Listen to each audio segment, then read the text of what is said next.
भगवान कृष्ण के जन्म की कथा।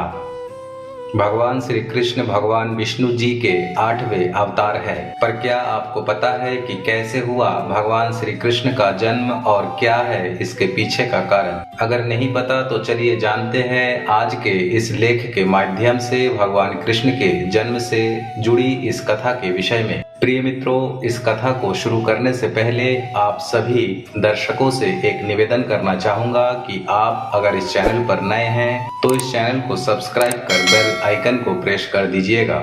भाद्रपद कृष्ण अष्टमी तिथि की घनघोर अंधेरी आधी रात को रोहिणी नक्षत्र में मथुरा के कारागार में वसुदेव की पत्नी देवकी के गर्भ से भगवान श्री कृष्ण ने जन्म लिया था।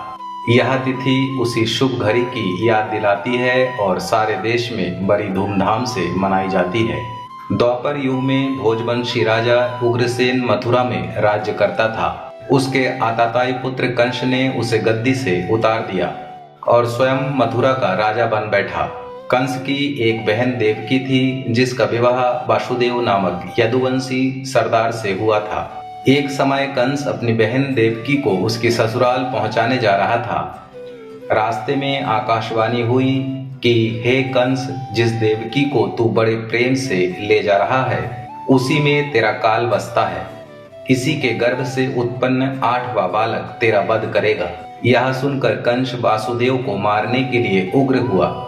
तब देवकी ने उसे विनयपूर्वक कहा, मेरे गर्भ से जो संतान होगी उसे मैं तुम्हारे सामने ला दूंगी। बहनोई को मारने से क्या लाभ है। कंस ने देवकी की बात मान ली और मथुरा वापस चला आया। उसने वासुदेव और देवकी को कारागृह में डाल दिया। वासुदेव देवकी के एक एक करके 7 बच्चे हुए और 7 को जन्म लेते ही कंस ने मार डाला। अब 8वां बच्चा होने वाला था। कारागार में उन पर कड़े पहरे बैठा दिए गए। उसी समय नंद की पत्नी यशोदा को भी बच्चा होने वाला था। उन्होंने वासुदेव देवकी के दुखी जीवन को देख 8वें बच्चे की रक्षा का उपाय रचा। जिस समय वासुदेव देवकी को पुत्र पैदा हुआ उसी समय संयोग से यशोदा के गर्भ से एक कन्या का जन्म हुआ जो और कुछ नहीं सिर्फ माया थी। जिस कोठरी में देवकी वासुदेव कैद थे उसमें अचानक प्रकाश हुआ और उनके सामने शंख चक्र गदा पद्म धारण किए चतुर्भुज भगवान प्रकट हुए। दोनों भगवान के चरणों में गिर पड़े। तब भगवान ने उनसे कहा, अब मैं पुनः नवजात शिशु का रूप धारण कर लेता हूँ। तुम मुझे इसी समय अपने मित्र नंद जी के घर वृंदावन में भेज आओ और उनके यहाँ जो कन्या जन्मी है उसे लाकर कंस के हवाले कर दो।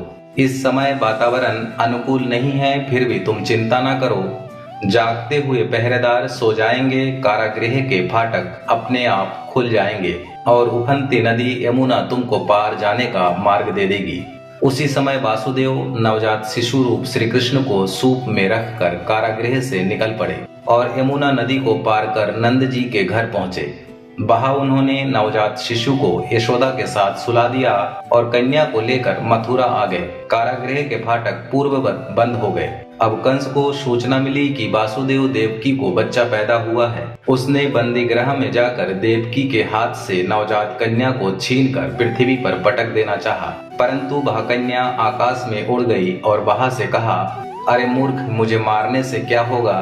तुझे मारने वाला तो वृंदावन में जा पहुंचा है। वह जल्द ही तुझे तेरे पापों का दंड देगा। यह है कृष्ण की जन्म कथा।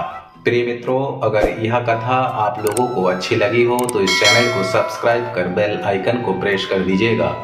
जय श्री कृष्णा।